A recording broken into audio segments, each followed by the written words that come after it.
Hello. سلام. We are back in the book of Philemon. برگشتیم دوباره به کتاب فیلیمون. Last week we saw the first few verses and the introduction to the book. توی ویدیو قبلی در رابطه با تیکه‌های اول این کتاب این نامه با هم خوندیم و مقدمه‌ای بر این نامه رو هم مرور کردیم. Let's refresh our memory. بیاین حالا دوباره خلاصه‌وار بگیم که یادمون بیاد چیا گفتیم. We saw that when Paul wrote his letter to the Colossians, he also sent a separate letter to someone who lived in Colossae.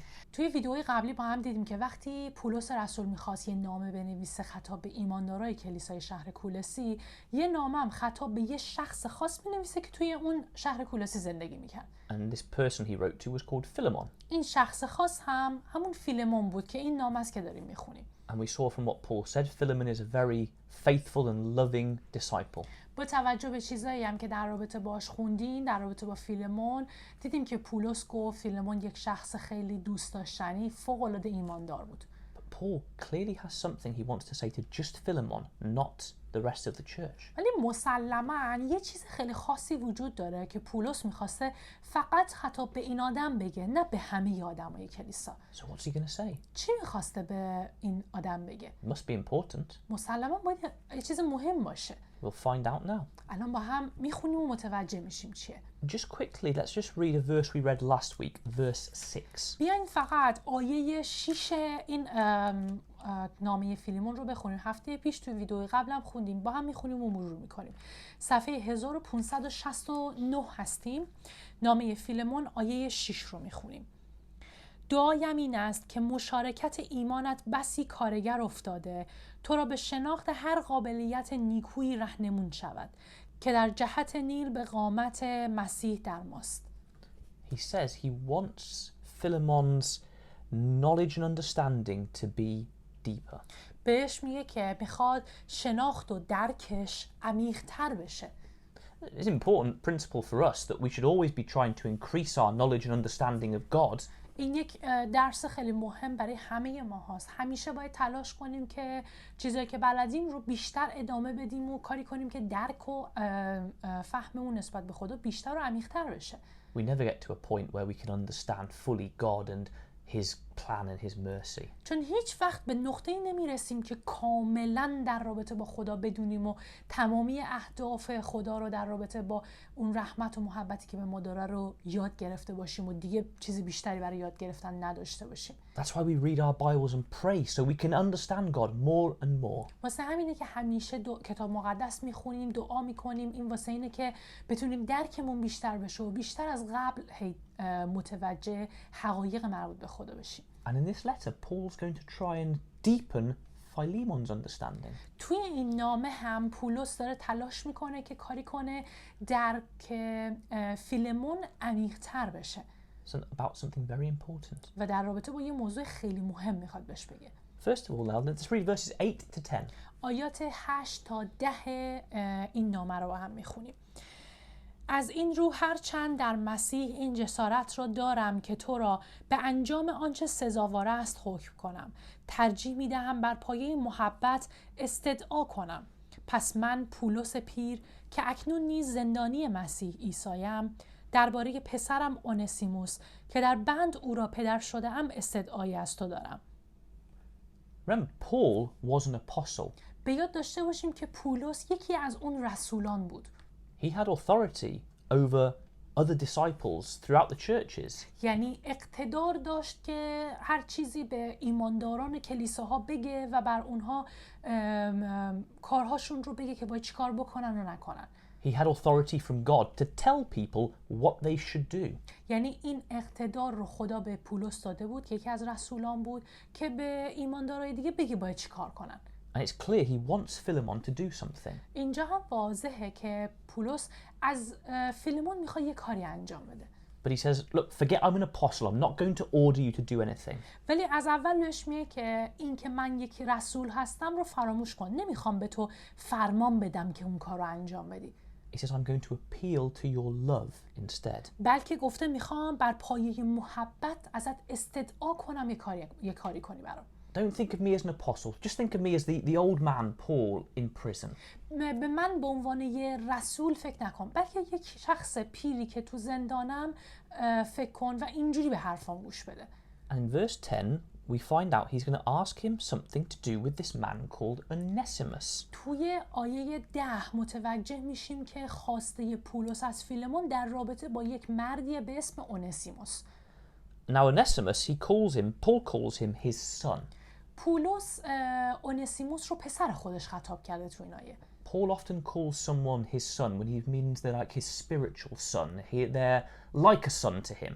پولس اغلب کسی رو که پسر خطاب می‌کرده منظورش از نظر معنوی بوده، یعنی اون شخص یه شخصی بوده که انگار پسر خود پولس بوده.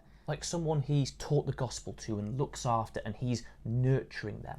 یعنی مثل یه شخصی که بهش انجیل رو یاد داده، بهش باعث رشد اون شخص شده و کلاً همه چیز رو بهش یاد داده. And he says Onesimus became his son whilst I was in chains. توی آیه 10 گفته که در زمانی که تو زندان بودم این آدم به پسر من تبدیل شد. So Onesimus clearly has become a Christian when he met Paul when they were in Rome and Paul was a prisoner. پس یعنی واضحه که وقتی پولس تو زندان بود و توی روم بود این اونسیموس ایمان پیدا کرد. And the interesting thing is Philemon knows Onesimus. He's met him before. و جالب اینجاست که فیلمون هم اونسیموس رو میشناخته، قبلا دیده بودتش. We know this from verse 11 and 12. توی آیات 11 و 12 اگر بخونیم این قضیه گفته شده. او در گذشته برای تو بیفایده بود، اما اکنون هم تو را و هم مرا مفید است. او را که پاره تن من است نزد تو باز میفرستم. So he says, look, Onesimus, Philemon, in the past he was useless to you. بهش اول میگه که اونسیموس در گذشته برای تو مثل یه آدم بیفایده‌ای بوده. So clearly Onesimus and Philemon are linked in some way. پس یعنی یه جورایی ارتباطی با هم داشتن فیلمون و اونسیموس. And he says, but he's not useless now, he's useful to you and me. ولی میگه که الان دیگه بیفایده نیستش، بلکه هم برای تو سود و فایده داره و هم برای من. And in fact the name Onesimus in that language meant useful. کلمه اسم اونسیموس در زبان اصلی به معنای فایده بوده، یعنی کسی که فایده‌ای داره برای دیگران.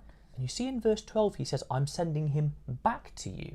و توی آیه 12 گفته که اونسیموس رو میخوام بفرستمش دوباره پیشت برگرده. So clearly he's someone very closely associated with Philemon, this Onesimus is. پس یعنی واضحه که خیلی رابطه نزدیکی به فیلیمون داشته این اونسیموس. In fact, Philemon has some sort of authority over Onesimus. و در حقیقت فیلیمون یک اقتداری هم بر اونسیموس داشته. We can see this in verses 13 and 14. توی آیات 13 و 14 میخونیم این قضیه رو. میخواستم نزد خود نگاهش بدارم تا در مدتی که به خاطر انجیل در بندم سهم تو را در خدمت به من بر عهده گیرد. اما نخواستم کاری بدون موافقت تو کرده باشم تا احسانت از روی میل باشد نه به اجبار. So think carefully what Paul says here. با دقت اول فکر کنیم به چیزی که پولس تو این آیات گفته. He says, look, I wanted Onesimus to stay with me so he could help me preach the gospel. اولش بهش میگه که میخواستم اونسیموس پیش خودم بمونه تا به من در کار بشارت انجیل کمک کنه. I'm going to say that again. بهش میگه که میخواستم اونسیموس رو پیش خودم نگه دارم تا به من کمک کنه، مثل خودت که چطور به من کمک میکردی. But in verse 14 he says, I didn't want to do that without your permission. ولی تو آیه 14 گفته که نمیخواستم که این کارو بدون اجازه تو انجام بدم. Why would he have to get permission from Philemon for Onesimus to stay with him? چرا اصلا نیاز بوده پولس اجازه فیلیمون رو داشته باشه؟ چرا نیاز بوده فیلیمون اجازه بده که اونسیموس پیش پولس بمونه؟ Clearly, they're very closely linked and Philemon has some sort of authority over Onesimus. پس یعنی واضحه که یه ارتباط خیلی نزدیکی بین اونسیموس و فیلیمون وجود داشته و فیلیمون یه جورایی انگار یک اقتداری بر اونسیموس داشته و اجازه اون انگار دستش بوده. And Paul clearly wants Philemon Philemon to send him Onesimus back, but he says, I want it to be your choice, not me telling you. و مسلماً پولس از فیلمون میخواسته که اجازه بده اونسیموس برگرده پیش پولس، ولی ازش میخواد که خودش انتخاب کنه که اونسیموس رو بفرسته. So interesting. What's this relationship between them? پس جالبه چه ارتباطی بین این دوتا آدم اونسیموس و فیلمون بوده؟ We find out now in verses 15 and 16. الان متوجه میشیم که این دوتا چه ربطی به هم داشتن. تو آیات 15 و 16 میخونیم. چه بسا که از همین رو اندک زمانی از تو جدا شد تا برای همیشه نزدت بازگردد، اما دیگر نه چون غلام بلکه بالاتر از آن چون برادری عزیز. او مرا بس عزیز است اما تو را به مراتب عزیزتر است، خواه در مقام یک انسان و خواه در مقام برادری در خداوند. So, Onesimus was Philemon's slave. Philemon owned Onesimus. پس یعنی اونسیموس به گونه‌ای برده و غلام فیلیمون بوده و فیلیمون صاحب اونسیموس بوده. And I'll quickly stop there and just explain something. اینجا این مقدار وای میسیم و یه موضوع رو اول توضیح میدیم. We're going to look at this in a bit more detail in the next video. توی ویدئوی بعدی در رابطه با این موضوع با جزئیات بیشتر میخونیم. But it's important to say something about it now. ولی خیلی مهمه که الان اینجا یه اشاراتی به این موضوع بکنیم. First of all, we have to understand what it means when Onesimus is Philemon's slave. اول باید این قضیه رو درک کنیم که وقتی میگیم اونسیموس یک به گونه‌ای برده و غلام فیلیمون بود یعنی چی؟ Because the word slave, when we think about it now, we think about someone maybe being kidnapped, beaten, forced to work, treated badly, all those sorts of things. چون وقتی کلمه برده به گوشمون میخوره خب یه معنای منفی داره و فکر میکنیم یعنی کسی که خب مورد ضرب و شتم قرار میگیره، به زور مجبورش میکنن کاری انجام بده و خب رفتار بدی نسبت به اون شخص دارن. You think of awful things like when English went and raided Africa and kidnapped lots of Africans. مثلا انگلیسی‌ها که چطور رفتن آفریقا و یک سری از آفریقایی ها رو گرفتن و به عنوان برده بردن. They treated them like animals. They sold them to slave traders in America. مثل حیوان باشون برخورد کردن و به عنوان برده فروختنشون به امریکا. And they were treated very badly, sometimes killed, treated like animals by other human beings. و خیلی بد باهاشون رفتار میکردن و گاهن حتی کشته میشدند، میمردن زیر اون شکنجه ها و رفتارهای بد. یعنی انسان با انسان مثل یک حیوان رفتار میکرد. Now, Roman slavery was very different. بردگی در روم خیلی متفاوت بود. And you can see that by the fact in the Farsi, I believe the word servant is used rather than slave. این همه توضیح دادیم در رابطه با کلمه برده، چون ما توی زبان فارسی کلمه غلام به کار برده شده، یعنی خادم، و کلمه برده به کار برده نشده. And that's what slavery in Rome was like. It was more like they were their servants. بردگی در روم هم این شکلی بود، یعنی انگار اون آدم‌ها بیشتر مثل یک خادم و غلام بودن برای اونا تا واقعا یک برده باشن. They often lived in the house and were part of the family. معمولاً غلامان اون موقع در زمان روم توی اون خونه و با اون خانواده‌ای که خدمت می‌کردن بهش اونجا زندگی می‌کردن. They would be respected members of the household. Sometimes they were in charge of the children's education. و حتی بهش احترام می‌گذاشتن و حتی میتونستن نقشی داشته باشن در تحصیل بچه‌های اون خانواده. Or they were trusted to run the business of their master. و حتی پیش می اومد که انقدری به اون خادمینشون اعتماد داشتن که حتی شغلشون و کار زندگیشون رو دست اونا میسپردن.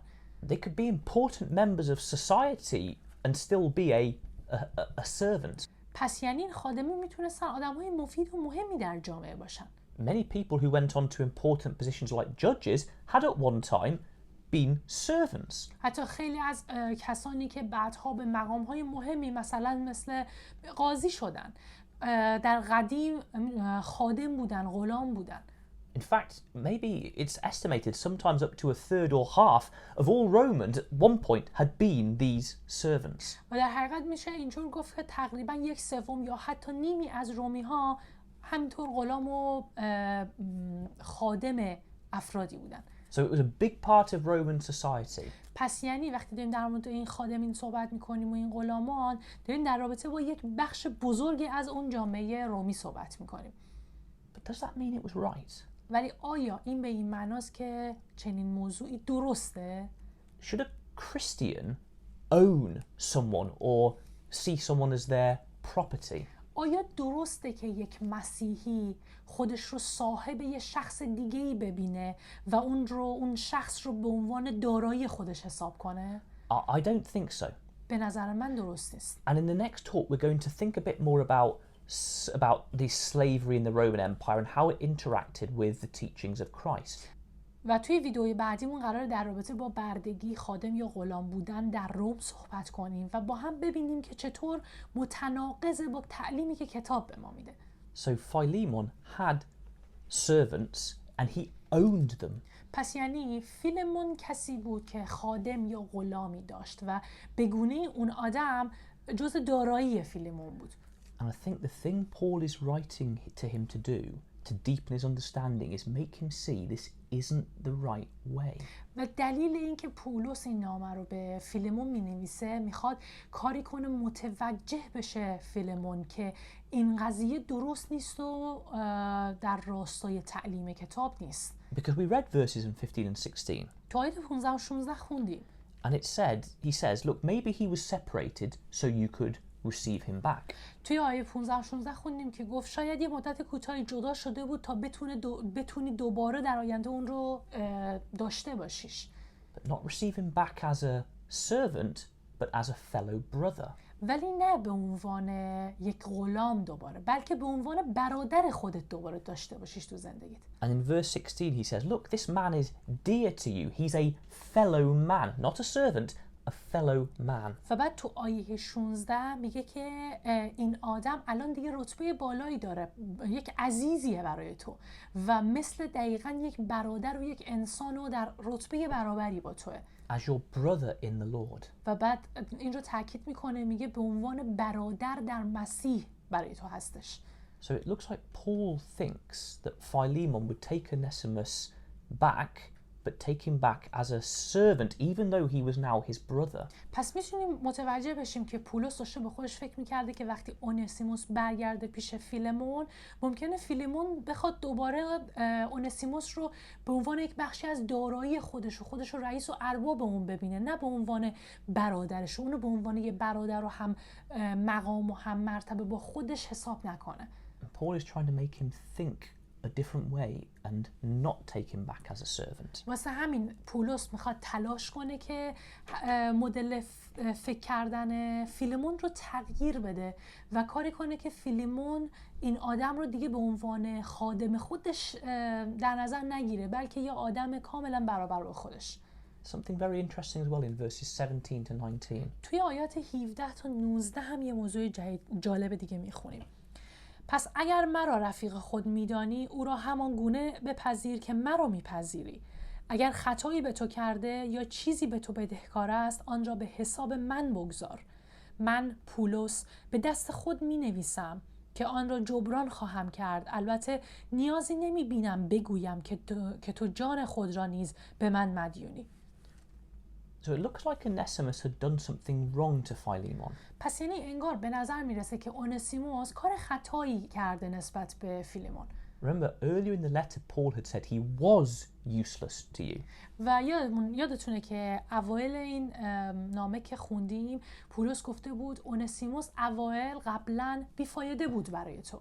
And in verse 18, it looks as if Onesimus had done something wrong or owed Philemon something. و تو آیه 18 هم داره جوری میگه که انگار خطایی کرده اونسیموس نسبت به فیلمون یا چیزی بدهکاره و باید یک چیزی بپردازه به فیلمون. And what people think had happened is that Onesimus had maybe run away from Philemon, maybe taken some money from him. چیزی که خیلی فکر میکنن اینه که شاید اونسیموس مثلا چیزی از فیلمون دزدیده و از دستش فرار کرده بوده و رفته. Or maybe he'd done something which had caused Philemon to lose money and then had run away. یا شاید کاری کرده که باعث شده فیلمون پول زیادی از دست بده و به خاطر همین خطایی که کرده از دستش فرار کرده و رفته. But when he'd run away to Rome, he found Paul, he became a Christian. ولی وقتی فرار میکنه میره سمت روم، اونجا با پولس آشنا میشه و بعد از حرفایی که از پولس میشنوه ایمان میاره. And Paul says, you've got to go back to Philemon. و پولس به اونسیموس میگه الان باید برگردی بری پیش فیلیمون. Because under Roman law, he did have to go back because he was Philemon's property. چون طبق قوانین رومی اگر به این قضیه نگاه کنیم به گونه‌ای اونسیموس جزء دارایی فیلیمون بود و میبایست برگرده پیش فیلیمون. And as we know, Christians are meant to obey the law of the place where they live. و همونطور هم که میدونیم مسیحی ها باید مطیع قوانین کشور و مکانی باشن که درش دارن زندگی میکنن. So Paul sends him back to Philemon. واسه همین پولس هم اونسیموس رو برمیگردونه دوباره پیش فیلیمون. But he's going to try and make Philemon see the real Christian thing to do is to forgive him and accept him back as his brother. ولی کاری که فیلیمون میخواد بکنه اینه که تلاش کنه فیلیمون اونسیموس رو به عنوان برادر خودش ببینه، یعنی ببخشتش و اون رو قبولش کنه.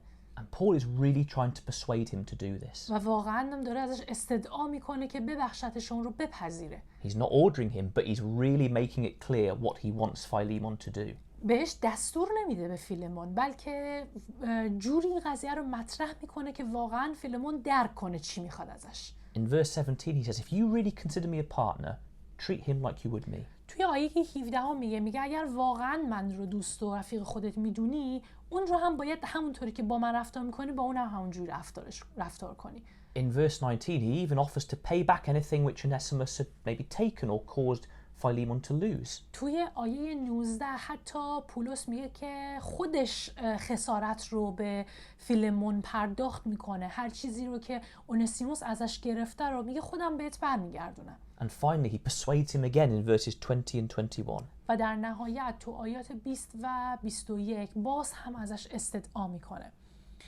آری ای برادر، آرزو دارم در خداوند نفعی از تو به من برسد، پس جان مرا در مسیح تازه ساز. این را می نویسم چون از اطاعت تو اطمینان دارم و می دانم حتی بیش از آنچه می گویم خواهی کرد. In verse 20 he says, look, please help me out, refresh my heart. توی آیه 20 بهش میگه که لطفاً به من کمک کن، کاری بکن که قلبم زنده بشه و در مسیح تازه بشم. And then in verse 21 he says, look, I'm confident you will obey me and even do more than I ask. تو آیه 21 میگه که این رو مطمئنم که تو اطاعت میکنی از چیزی که بهت گفتم و حتی بیشتر از خواسته من هم انجام میدی. So Paul never tells him what to do. پس پولس هیچ وقت بهش نگفت که چی کار بکنه و بهش دستور نداد. But he spends most of the letter really making sure Philemon knows what he should do. ولی بخش زیادی از این نامه رو طوری نوشت که مطمئن بشه فیلیمون بدونه که یا یاد بگیره که باید چی کار کنه. So what lessons do we learn from this? چه درسی میتونیم بگیریم از این قسمت؟ First of all, we can learn from Paul's approach. اول میتونیم در رابطه با اینکه چطور پولس این قضیه رو مطرح کرد یاد بگیریم. He could have ordered Philemon, پولس میتونست راحت به فیلیمون دستور بده که این کارو بکنه. but instead he wanted Philemon to learn himself, to understand and make the right choice. ولی به جاش اومد کاری کرد که مطمئن بشه فیلیمون درک کرده این قضیه رو و خودش یک انتخاب درست رو انجام بده. Now, we don't have authority like an apostle. ما هم مثل رسولان چنین اقتداری بر کسی نداریم. None of us do. هیچ کدوم از ماها نمیتونیم این کارو بکنیم. But if we want to persuade someone to do the right thing, we can do it in a certain way.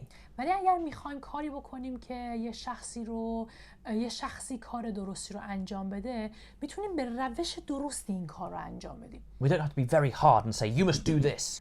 نباید سرسختانه رفتار کنیم و بگیم تو باید این کار رو انجام بدی. We can explain to people why they should do something, what the right thing to do is. بلکه به جای اینکه بخوایم سرسختانه و خیلی دستوری به طرف حرف بزنیم، میتونیم براش توضیح بدیم که چرا بهتره این کار انجام بشه و چرا بهتره این کار رو طرف انجام بده.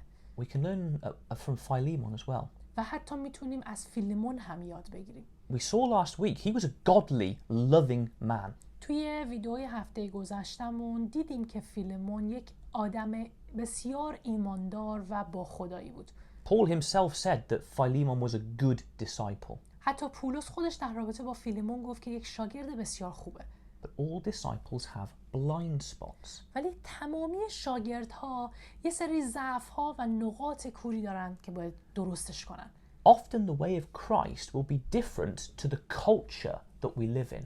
اغلب راه مسیح متفاوته با اون فرهنگی که ما داریم درش زندگی میکنیم. But we're so used to the culture, we sometimes default to what the culture says rather than the Christian way. ولی اغلب ما آدم‌ها انقدر به فرهنگ محیط زندگیمون عادت کردیم که اون فرهنگ رو قانون اصلی زندگیمون میدونیم و فکر میکنیم باید اون انجام بشه، اون درسته. That's why many Christians look back at people like Philemon and say, well, how could he even have a servant? How could he own someone? It's not right. واسه همینه که اکثرا به این فیلیمون نگاه میکنن مسیحی‌ها و میگن چجوری اصلا میتونست فیلیمون یک غلامی داشته باشه و خادم داشته باشه؟ چطوری میتونه این قضیه برای یه ایماندار درست باشه؟ Because in our culture, it is wrong to do that. چون تو فرهنگ الان ما خادم داشتن یه کار اشتباهیه. But in that culture that Philemon was in, it was normal, so that's the way he thought. ولی تو فرهنگ اون موقعی که فیلیمون درش زندگی میکرد غلام و خادم داشتن چیز نرمالی بوده و فکر میکرده که این مشکلی در این وجود نداره. It wasn't that he was bad, it's just this is the world he lived in, that's what he was used to. این به این معنا نیستش که فیلیمون آدم بدی بود. این فقط اون فرهنگ اون موقع بود و اون دنیایی بود که فیلیمون اونجا داشت زندگی میکرد و به اون مدل فرهنگ عادت داشت. And Paul is saying, look, you're a good man, but have a think about this, you've got some things to learn. پولس هم بهش میگه که تو آدم خوبی هستی ولی به این قضیه فکر کن، باید در رابطه با این چیز جدیدی یاد بگیری. And also he teaches him he should forgive his brother Onesimus for any wrong that Onesimus did. و همینطور به فیلمون یاد میده که باید برادر خودش اونسیموس رو ببخشه و هر خطایی که کرده رو نادیده بگیره و اون رو بپذیره. Sometimes even very experienced good disciples can be very bad at forgiveness. حتی گاهن یک شاگردی که خیلی تجربه زیادی داره و خیلی قدیمیه توی زندگی ایمانیش و شاگردیش هم میتونه سخت ببخشه دیگران و بخشیدن براش کار سختیه. So let's think about ourselves. بیاین در رابطه با خودمون فکر کنیم. Are there things in our culture which are in fact opposed to Christ but we don't realize it? آیا چیزهایی در فرهنگ ماها وجود داره که متناقض با راه مسیح ولی ما اونو تشخیصش نمیدیم؟ Do we just do things without thinking about it? But if we really thought about it, we'd say, oh, we shouldn't be doing that. آیا کارهایی هستش که همینطوری انجام میدیم چون اونجوری بزرگ شدیم ولی اگر واقعا فکر کنیم به اون کارها خودمون به این نتیجه میرسیم که نباید این کار رو انجام بدیم؟ Christ is more important than culture. مسیح مهمتر از هر فرهنگیه. And we should really look at everything we do and everything in our culture and say, how can we follow Jesus first? واسه همینه که باید همیشه به فرهنگ و کارهایی که مرسومه توی فرهنگ ما نگاه کنیم و ببینیم که چی اشتباهه و مسیح رو اولویت بدیم و بگیم باید مسیح رو اطاعت کنیم. We should always be trying to learn more and understand more, like Paul wanted Philemon to do. و همیشه باید تلاش کنیم تا بیشتر درک کنیم، درکمون رو عمیق‌تر کنیم و بیشتر یاد بگیریم. مثل همون چیزی که پولس از فیلمون خواست که حکمت و دانشش بیشتر بشه. And finally, of course, we should always forgive our brothers and sisters no matter what they do. و در نهایت هم هر چیزی هم که پیش بیاد باید ما برادر خواهرامون رو ببخشیم. And we're always learning that lesson all our lives. و همیشه باید این درس رو تو زندگیمون یاد بگیریم. So let's just finish off with verse 22. بیاین با آیه 22 تموم کنیم این نامه رو. در ضمن اتاقی نیز برایم مهیا کن زیرا امید دارم به سبب دعاهایتان به شما بخشیده شوم. And we can see that Paul is friends with Philemon. He does love him. و می‌بینیم که پولس با فیلمون دوستش هم داره. He says, look, get the room ready. I think I'm going to be released and I want to stay with you. بهش میگه یک اتاق برای من آماده کن چون فکر کنم قرار آزاد بشم و میخوام برگردم و پیش تو باشم. And we know that Philemon loved Paul because Paul says, I know you're praying for me. و میدونیم که فیلیمون هم دوستش داشت چون توی همین آیه گفته که به سبب دعاهای تو قرار آزاد بشم، یعنی فیلیمون داشته برای آزادیش دعا میکرده. So the overall lesson from Philemon. پس درس کلی که از فیلیمون میگیریم Let's try and be like he was, loving and serving everyone. اینه که تلاش کنیم مثل فیلیمون باشیم، تلاش کنیم که به همه خدمت کنیم و دوست داشته باشیم همه رو. But let's remember we can always have blind spots and we must do everything we can to get rid of them. ولی این رو هم به یاد داشته باشیم که همه ماها تو زندگیمون یه سری نقاط کور و یه سری ضعف‌هایی وجود داره که باید اون رو بهبود ببخشیم.